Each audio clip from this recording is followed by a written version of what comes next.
Welcome, welcome. I'm Dee, and this is Single Mama Guide to Life, where I try to navigate through finances, motherhood, being single, and everything in between. And I bring you guys along for the journey to hold me accountable. It is time to close out our April budget.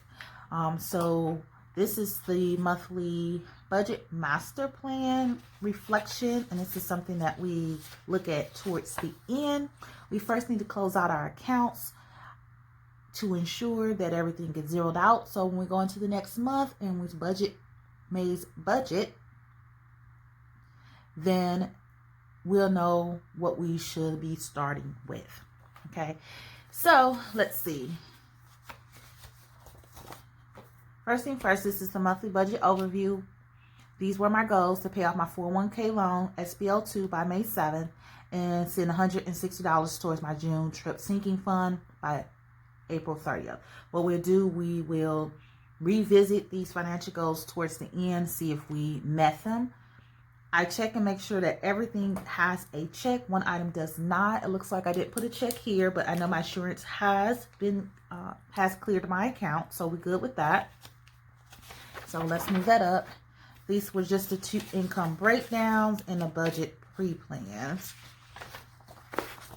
So we're going to move over to the spending record. So this is the cashless envelope spending record on my envelope system. And so first we're going to close it out because today's date is the 22nd. So what I do with this is certain categories of my envelope system, I actually zero them out, and that money goes towards my emergency fund. So fund money, groceries, household, personal, restaurants are the only categories out of the envelope system that I actually zero out at this current time. $3.03. Okay. So we're going to set this to the side, and because we need to verify the weeks so I can break it down, we need to highlight for the 4th week. Is that the color? Hopefully. It don't look like it. It says 96, so glad I wrote this down. So let me see if I can see a 96 on here. Okay, so we're good to go with that. So let's turn this back around, and we're going to highlight the transactions before the zero outs, because that's what we need to notate. And we do need to do that because it's still the 4th, but it's, there we go. And then we're good with that. Okay, there was no transaction. So let's go to our weekly check-in sheet, and we need to do this portion. Where's the pens at?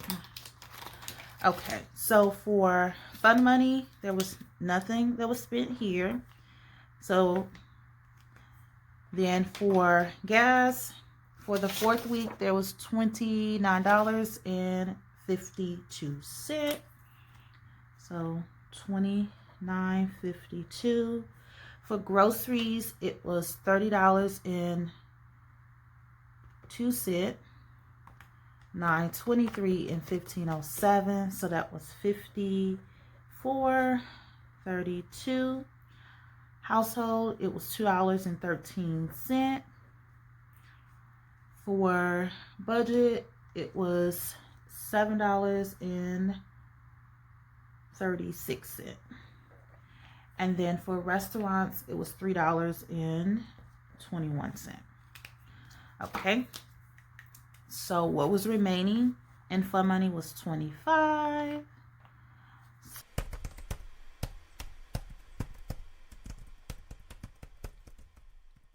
$77. So we already know that we need to zero out every category but the gas category. So we have 25 plus 10.56 plus 6.70 plus $3.03 plus 9.77. So that is zero out challenge of 55.06. So that's good. I mean, some of it was just by chance. It was no thought into it, but I'm glad, I'm happy with that amount. So let's go ahead and we're going to move that over. Then we need to close out. This is the sinking funds spending record. So we're going to close it out for today's date as well. And so car maintenance, there was a lot of activity in car maintenance here. So first thing is I took my car to get inspected because in the state of North Carolina, we have to have our cars inspected before we can get taxed and pay our taxes. So I went ahead and got that done. And that same day, there was a power outage. So I ended up just driving around a little bit and trying to find me a meal. But in the meantime, in between time, the lights came back on. When I was headed to pick up Papa from work so I can switch off the car because no longer had to keep the car, when he was dropping me off, I noticed the check engine light on. But I didn't hear any strange noise or anything like that. So when Papa was on his way back to work, he ended up calling me and saying he heard a noise. And I said, but is everything driving fine? And he said, yeah. So then I Googled and I found that sometimes what happens is because they mess with the computer when they do the emissions test, that there's a possibility that it resets the computer or do something weird to it. And that's why that light comes on. But when Papa got off work, he said that noise never stopped. Then when I got up that morning, I checked the car. I can hear the noise that he was referring to. It's like whistling noise. And that check engine light was still on. So I ended up having him go to AutoZone to get it checked. They said that it was a mass airflow sensor. I called the dealership to get the part. Papa went to go pick up the part. When he got back, it took us less than 5 minutes to get the part switched out. The check engine light was still on, so I sent Papa back to AutoZone, and the man said that it needs to reset, and it'll take 30 miles to do that. Well, the whistling noise was still there, and then now the car was doing like a semi-shake situation, and so I ended up taking Papa to school that day, and then I went to my normal mechanic. And because they did run a diagnosis free for me, and he was like, it's like 6 codes on here, and 1 code is twice. But all of the codes is pointing towards the engine, and unfortunately we don't do engine work at this location. So I ended up just taking a car to the dealership, and they were like backed up, but he understood that this was my only transportation and that I needed, my car to be looked at. And also, after leaving the first mechanic and going to the dealership, like the dashboard was like lighting up like Christmas.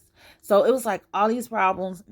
It was all scary. So what ended up happening is they were able to fit me in. They was able to drop me back off home as they worked on my vehicle. They were able to work on my vehicle the same day because they had the parts. And what happened was it was the intake manifold, and luckily that was covered through my warranty, so I had to pay the deductible. But I also had to pay the difference between the labor costs, because the labor cost that the warranty had for the dealership was one that was outdated versus what they charge now. So I ended up having to pay $185.32 to get my car fixed, as well as I had to pay $191.21 out of my unbudgeted for the part that I replaced. So I took what was remaining out of the car maintenance, I took that out and kept it moving. So yeah, straight numb. Gifts. $1 was left in here. For health, there is some different medicine that I had to refill and some deposits. So that's where it's sitting at with health. Papa, for some reason there was a 23-cent off. We couldn't figure it out, but there we go. The day that I took the car in, Papa had to take a lift from school because the school has this weird rule that if the kid has not been on the bus for 10 plus years, they lose their spot and you got to reapply, and it can take up to 2 weeks. It's a whole bunch of jibber jabber. So I ended up having to pay a lift for my son to get home. Property, nothing went on in the 4th week. For taxes, I was able to send $144 and $60. This is all coming from my side income, and then I did receive the money that was owed. So I do have enough to pay off my federal and my state at this time. So I'm happy about that. The next thing is bill carryover. We just had, like I said, I was zero out. Like when you see DS, I don't know if you can tell because you know my handwriting. That just means that I sent it to that particular zero out account. And then I had some roundups. All right, so let's go to here, which is week 4. And let's work out the numbers. So for week 4, for car maintenance, it was $30 plus $94.44. So that was, where is the pens? Here we go. $124.44. So I'm just using the sinking funds spending record in order to calculate the total amount that was either spent or added for each of these categories. So let's calculate this and see if the numbers work out. So I did discover that there were some miscalculations in previous weeks that had the numbers off. As I was calculating Papa's sinking fund, I noticed that, and I thought I had corrected a couple issues down the line, but I see that I had not. All right, so I did have one hiccup here with Papa. I calculated it's wrong, and so I had to correct that so I can make sure that balanced correctly. So the sinking funds are closed out for April, so unbudgeted. It's a lot going on. So when we left off, when I did my mid-month check-in, I think I have forgot to mention I did grab lunch on the go, and so the total was $136.41, and I forgot that I did tip when I went to the nail shop, so that brought it down to $134.41. So when I did my income breakdown number 2, I added $229.68, and that gave me the $364.09. Then it started to go downhill, or not.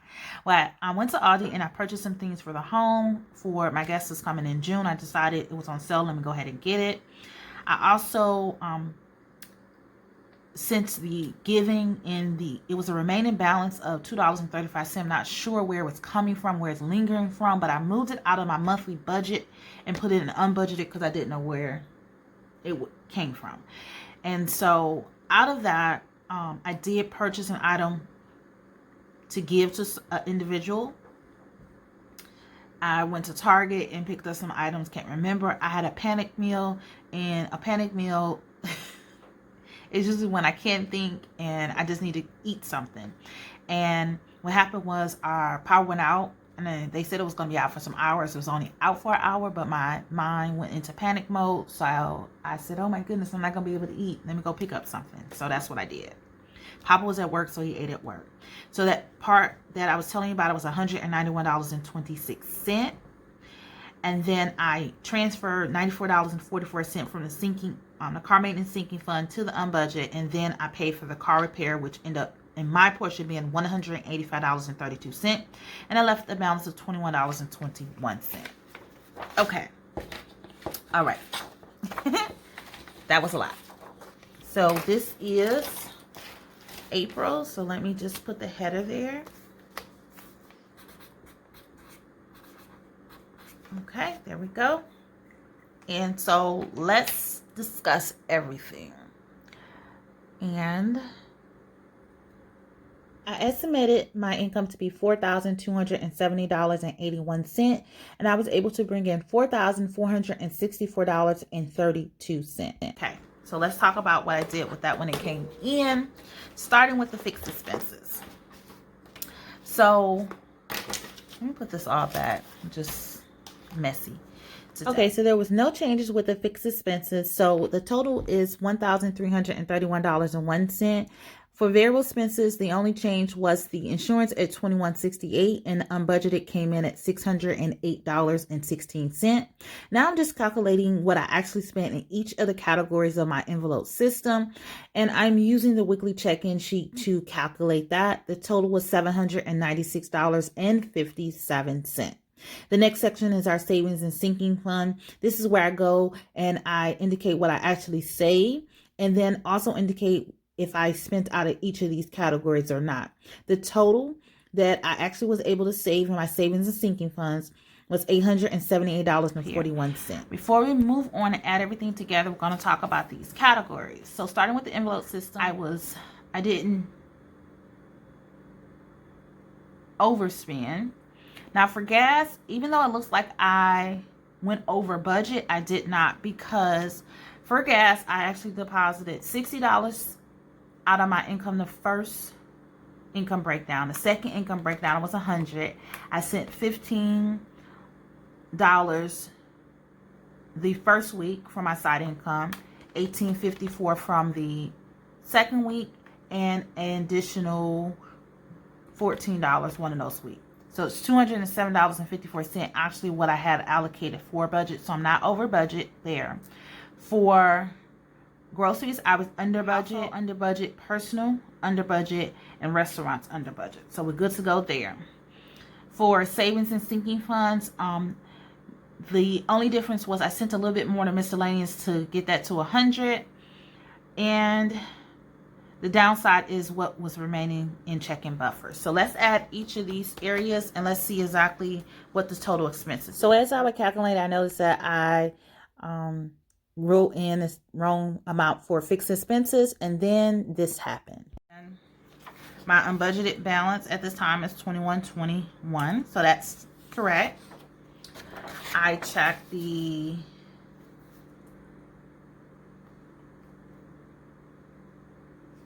envelope system, and the 5506 is in this account. So even though I zeroed out, nothing has moved as of yet. So that's why I know I can check that and verify this amount is left over in there. I checked each of my sinking funds, and these are the current balances. So if anybody has a clue where the $6.69 that it says I should have left remaining that needs to be allocated, be my guest. I double checked all of these numbers here to ensure that what was actually spent was like literally the same as here. From there, this point, I did go back to my spending record and I double checked my spending record to make sure those numbers are panning out. I couldn't tell you where the $6.69 is, y'all. And sometimes it happens. And it's like, no matter what I do, I'm always sitting here frazzled why it's not balancing out when everything went to where it was supposed to go. I don't know what the $6.69 is. Okay, it is time for us to reflect on our budget. So let's start with putting the month and the year. And so before doing so, we have to go back to our financial goals. So I wanted to pay off my 401k loan SBL2 by May 7th. I'm happy to say that I was able to send a large chunk to my 401k loan, the SBL2, whereas this upcoming paycheck will be the last payment, and I will have reached this goal by the end of the month. I was able to send $160 towards my June trip, so I'm going to put a check there, and I'll insert a picture so you can see that. And I'm still working on it. I still have $1,000 that I want to have by June in this account. So yes, so now let's go back to how did I do this month. Though I did meet my financial goals, which that is all fine, I still feel like I could have done better with tracking. As we can see, the $6.69, I don't know where it's at. I don't know where it's at, y'all. So I just feel like I didn't do well with tracking. So I am going to give myself, honestly, a B. Okay. And I wanted to give myself a C because of the unbudgeted. But I would say a good portion of the unbudgeted, you know what? I'm not even going to do that. We finna give ourselves a C. We deserve a C. Okay? Because after I look at this, it's not true. I was going to say most of it came from real unbudgeted. But look, a good number of these is because I had a pick-me-up lunch. I did a just because, lunch on the go, panic meal. So some of these things I would still allow my emotions to guide me with my spending. So I'm giving myself a C because no. So what I believe that I could have done better is plan. I need to plan my shopping trips. So what I mean by that is when I go out, sometimes I know that I may stop in a store and I may use a particular card. Now, most of my cards are on through like my Google Pay, but one particular card is not, and I can't get it attached for some odd reason. But that one is the one I am more inclined to use. So I may need to just rearrange to my purse on the card that I'm actually carrying around versus the cards that's in the Google Play. So we'll figure that out. The second thing is I need to be using the correct account. So when I make purchases, I often have at least my prepaid card and I use that, and then I'll move the money from the other accounts back into the prepaid. I want to stop doing that because I think that what happens, it causes most of the confusion. So I'm going to work very hard in May, very hard in May. If I don't have the card, I can't make the purchase. Simple as that. We're going to work on that. So we're going to see how that goes. You never know. You never know. You never know. So money affirmations. Let's see.